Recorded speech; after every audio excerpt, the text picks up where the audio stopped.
안녕하세요. 웅덩이 매매법 레버리지 ETF 장기 투자자 디벨로몽입니다. 오늘도 계좌 먼저 공개하고 시작합니다. 왼쪽의 미국 직투 계좌는 다시 2억 1천만 원 수익으로 올라왔고 오른쪽의 ISA 계좌는 590만 원 수익 중입니다. 여기에 두 번째 계좌 1천만 원 수익과 환차익, 마지막으로 비트코인 6,900만 원 수익까지 현재 기준 총 3억 3천만 원 수익 중인 상황입니다. 자, 현재 미국 증시가 거의 2주일 동안 박스권에 갇히며 정말 재미없는 흐름을 보여주고 있기 때문에 오늘은 일론 머스크와 트럼프가 왜 막대한 재정 적자에 대해 의견 차이를 보이는지 이에 대해 공부해보는 시간을 가져볼 겁니다. 원래 다들 아시다시피 이번에 트럼프 2기 대선 선거 때 사실상 트럼프에게 몰빵한 인물이 바로 일론 머스크였습니다. 우리가 인생을 살아가면서 정말 가끔 중요한 선택 갈림길에 놓일 때가 있는데 일론 머스크에겐 이 시기가 아니었나 싶습니다. 그리고 그는 트럼프에게 인생을 건 베팅을 했고 트럼프가 당선이 되면서 이 선택은 성공하게 되었죠. 그리고 둘 다 관종기가 좀 있다는 공통점과 둘 다 추진력 하나는 기가 막히다 라는 공통점이 있죠. 그리고 이 둘은 미국 예산이 쓸데없는 곳에 쓰이는 것을 없애고 쓸데없는 관료주의 해체시키겠다는 취지와 필요 없는 인력은 해고하겠다는 일명 정부 효율부를 만들고 여기에 일론 머스크를 수장으로 임명하게 됩니다. 그렇게 트럼프가 취임하고 정말 빠르게 모든 일들을 추진한 트럼프와 머스크는 지금 미국이 재정 적자 도파민에 절여져 있다 라는 베센트의 말처럼 잠시 미국이 고통스럽겠지만 2보 전진을 위한 1보 후퇴를 하려나 보다, 이런 생각을 우리가 가질 정도로 정말 강경하게 추진했습니다. 그런데 최근 일론 머스크는 트럼프 정부에서 나와 테슬라에 다시 몰두하겠다고 밝혔는데 일론 머스크의 최근 트윗을 살펴보면 뭔가 서로 맞지 않는 의견이 있었던 것처럼 뭔가 트러블이 있었던 것처럼 보입니다. 특히 일론 머스크는 트럼프의 이 감세한 정책이 하원을 통과하자 막대한 재정 적자, 재정 지출을 거론하며 역겹다는 표현까지 썼는데요. 실제로 최근 트위터들을 살펴보면 미국의 엄청난 국가 부채 그래프를 가져오며 거대한 지출 법안들이 미국을 파산시키고 있다, 이제는 그만해야 한다 라면서 트럼프의 감세한 정책을 비판하고 있습니다. 네, 트럼프 감세안은 미국은 재정 적자라는 도파민에 절여져 있다 라며 경제 디톡스 기간이 필요하다 라고 말하는 것과는 완전히 반대되는 정책입니다. 실제로 트럼프 감세안은 미국의 재정 적자를 더 가속화시키게 됩니다. 2025년엔 예산 적자가 감소된다 나오는데 이는 지출 축소나 세수 증가에 따른 일시적인 감소 가능성이 반영되었을 뿐 사실상 경제 디톡스 기간을 거치지 않고 재정 적자라는 도파민에 더욱 절여질 예정입니다.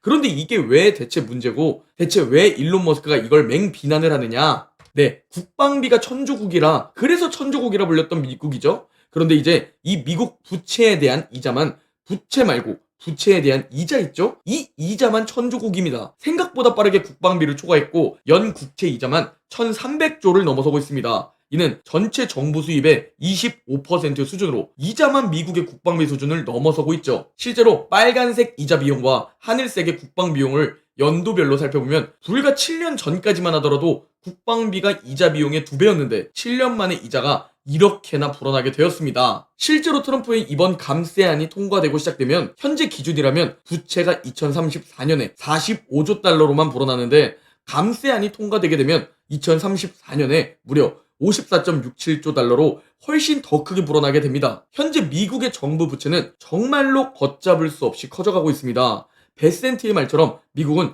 재정 적자라는 도파민에 중독되어 있다 라는 표현이 현재 가장 적절한 것 같습니다. 실제로 경제 디톡스가 필요해 보이기도 하고요. 그렇게 되면 우리 계좌는 잠시 반토막 작살이 나겠지만 말이죠. 그러면 이런 의견을 가지시는 분들도 계실 겁니다. 미국은 패권 국가이기 때문에 괜찮아 라고 말이죠. 지금 당장은 이게 맞는 말입니다. 뒤에서 자세히 언급드리겠지만 저 역시 지금 당장 문제되지 않는다 라고 바라보고 있습니다. 미국이 부채를 이렇게 발행해도 달러는 세계에서 가장 많이 쓰이는 통화이기 때문에 수요가 넘쳐납니다.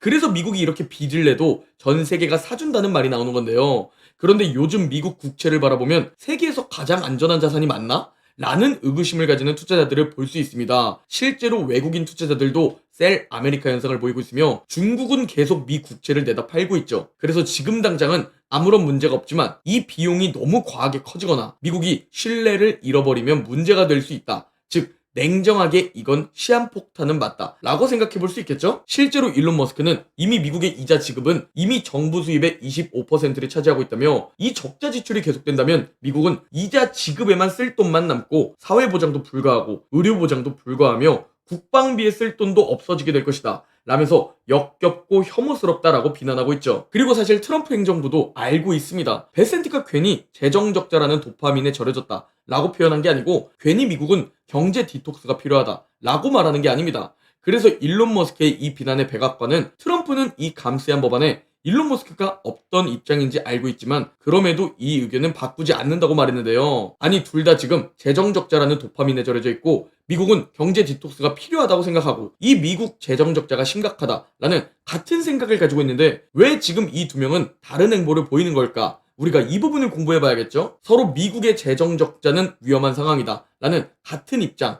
같은 곳을 바라보고 있지만 바라보는 관점이 다릅니다. 여기서 제가 말하는 바라보는 관점이란 생각하고 있는 시기를 말하는 겁니다. 일론 머스크는 정해진 시기 없이 미국이라는 나라를 멀리 생각하고 있습니다. 그러나 트럼프는 당장 눈앞에 4년을 바라보고 있습니다. 그래서 이 부분을 공유 드릴 텐데요. 자, 일론 머스크에게 정해진 시간은 없습니다. 그러니까 정말 멀리 바라보고 장기적인 관점에서 이 미국이라는 나라를 살리기 위해서는 지금 좀 고통받더라도 멀리 바라보고 해결해야 한다는 마인드입니다. 즉 당장 경제가 좀 덜 성장하고 또는 경기 침체로 향할 수 있더라도 경제 디톡스 구간이 필요하다고 보는 입장입니다. 더 이상의 지출 법안은 안 된다는 거죠. 그러나 트럼프는 4년이라는 시간으로 바라보고 있습니다. 당장 4년 임기 안에 이 재정 적자도 해결해야 하고 미국 경제도 부흥을 해야 하는 거죠. 그래서 트럼프는 지속적으로 속도전을 강조했습니다. 실제로 취임 후 어마무시한 추진력을 보여줬죠. 왜냐면 문제 해결을 내년 11월 중간선거 전에 끝내고 그 전에 경제와 주식시장을 부흥시켜야 남은 뒤에 3년차, 4년차도 원하는 정책을 할 수 있기 때문입니다. 당장 내년 11월이 중간선거인데 이거 지금 경제가 디톡스 기간에 가지면 내년 중간선거는 그냥 완패하게 됩니다. 그래서 갑자기 스탠스를 전환하는 겁니다. 감축을 이야기하던 트럼프 정부가 갑자기 감세안으로 인한 재정 지출을 크고 아름다운 법안이라며 사실상 돈풀기로 스탠스를 전환합니다. 그리고 하반기에는 이 감세안과 함께 관세 협상들도 불확실성은 있겠지만 점점 해소될 가능성이 높으며 금리 인하 가능성도 하반기 언젠간 시작할 가능성이 높죠. 따라서 하반기에는 지금보다 더욱더 큰 유동성 장세가 나타날 수도 있다 라는 가능성에 대해서도 우리가 생각해 봐야 합니다. 저는 지속적으로 올해 미국 주식 재미없는 구간, 박스권, 횡보를 말씀드리고 있지만 이미 약 1년 정도 지루한 박스권 구간에 있고 하반기부터는 잘하면 상승할 수 있다는 가능성도 완전히 배제하지는 않고 있습니다. 그래서 주식을 그대로 보유하고 있죠. 자, 아무튼 중간 정리를 해보자면 뜻이 같았던 일론 머스크와 트럼프이지만 서로 바라보는 시간에 대한 관점 차이가 있기 때문에 결국 의견이 갈리고 있습니다. 그리고 일론 머스크의 걱정대로 사실상 미국 부채는 더 늘어나게 됩니다. 이자도 더 늘어나게 되겠죠? 머지않아 이자만 정부 수입의 50%다 라는 뉴스를 우리가 보게 될 수도 있습니다. 자, 미국의 재정 적자 그리고 미친 듯한 이자는 계속 늘어나고 있기 때문에 시한폭탄이 맞습니다. 이거 언제 터질지 모릅니다. 당장 올해 터질 수도 있고 몇 년 뒤에 터질 수도 있고 또는 몇십 년 뒤에 터질 수도 있습니다. 이게 언제 터질지는 아무도 맞출 수 없습니다. 그렇다면 저와 여러분은 이 미국의 재정적자 위기를 생각하면서 투자를 하지 않는 것이 가장 좋은 선택일까요? 미국 재정적자? 미국 주식 팔아야겠다 라고 생각하는 것이 과연 좋을까요? 이 부분에 대해서 공유 드릴 텐데요. 아이러니하게도 실제 데이터를 찾아보면 미국의 재정이 좋아질 때 오히려 그때 하락장이 찾아온다 라는 흥미로운 데이터를 볼 수 있습니다. 실제로 이 구간에서 닷컴 버블이 찾아왔고 이 구간에서 리먼 브라더스 파산 사태가 나왔고 2022년에도 하락장이 찾아온 데이터가 있죠. 왜 미국의 재정이 좋아진다는데 주식시장이 하락하는 걸까요? 실제로 미국의 재정이 흑자를 보고 재정 긴축을 하게 된다는 것은 정부가 돈을 흡수하고 있다는 이야기며 지출이 감소되기 때문에 유동성 축소 효과를 가져오기 때문입니다. 정부가 지출을 줄인다는 것은 기업들의 실적이 줄어들 수 있고 고용이 줄고 소비가 줄겠죠? 경제 둔화로 연결되는 요인이죠. 또한 재정 흑자를 만들기 위해 지금 하원 통과된 감세안과 다르게 세금을 높이게 되면 당연히 시민들의 소비는 줄어들고 기업들의 투자는 줄이게 되겠죠. 이 역시 경제 둔화로 연결되는 요인이죠. 그래서 주식시장에는 안 좋다. 그래서 자산시장의 가장 중요한 요인이 바로 유동성이다 라는 이야기가 나오는 겁니다. 그러나 지금 미국의 재정 적자는 적정 수준을 넘어서고 있다는 게 문제인 겁니다. 패권 국가니까 적정 수준이 유지된다면 그리고 미국의 신뢰가 유지된다면 사실상 당분간 걱정할 이유가 전혀 없지만 지금은 언제 터질지 모르는 두려움이 생겨나고 있습니다. 마치 머지않아 터질 것 같은 폭탄 느낌이 되어가고 있죠. 자, 아까 위에서 보여드렸지만 재정적자 위기, 폭탄이 터질 것을 우려해 투자를 하지 않는 것이 좋을까? 이 부분에 대한 제 답을 말씀드리자면 불안하지만 그럼에도 불구하고 오히려 더 투자를 해야 한다. 다만 적절한 자산 배분은 필요하다. 또는 적절한 현금 비중은 필요하다라고 바라보고 있습니다. 왜? 미국의 재정 적자가 커진다는 것은 시중에 돈이 더 많이 풀린다는 것이고, 시중에 돈이 더 많이 풀린다는 것이죠. 그리고 유동성이 더 많이 공급된다는 것은 화폐 가치는 눈에 안 보이지만 점점 더 하락하고, 자산 가치는 변동성과 공포, 지루함을 안겨주지만 점점 더 우상향하기 때문입니다. 또 하나 이런 상황에서도 투자를 해야 하는 이유가 뭐냐? 오늘 영상에서 언급한 베센트, 트럼프, 일론 머스크 모두 최근 재정 적자를 해결하기 위해서 감축이 아니라 생산성을 극도로 향상시켜야 한다 라고 외치고 있다는 점입니다. 여기서 생산성을 극도로 끌어올리기 위해서는 로봇택시, 휴머노이드, AI 챗봇, 자율주행 등 AI와 기막히게 연결된다는 것을 깨달으셔야 합니다. 그리고 오늘 뉴스에서 아마존은 택배 배송용 휴머노이드 로봇을 시험 도입을 준비 중에 있다는 뉴스를 봤는데요. 이를 예시로 들자면 택배업체들은 엄청난 비용 절감이 되겠죠? 인건비를 줄일 수 있고 회사의 생산성 증가, 마진 증가로 연결됩니다. 인간은 새벽 배송을 쉬거나 또는 더 많은 돈을 받고 배송하겠지만 휴머노이드 로봇은 쉬지도 않고 24시간 택배를 배송할 수 있겠죠. 더 적은 비용으로 더 많은 배송을 한다.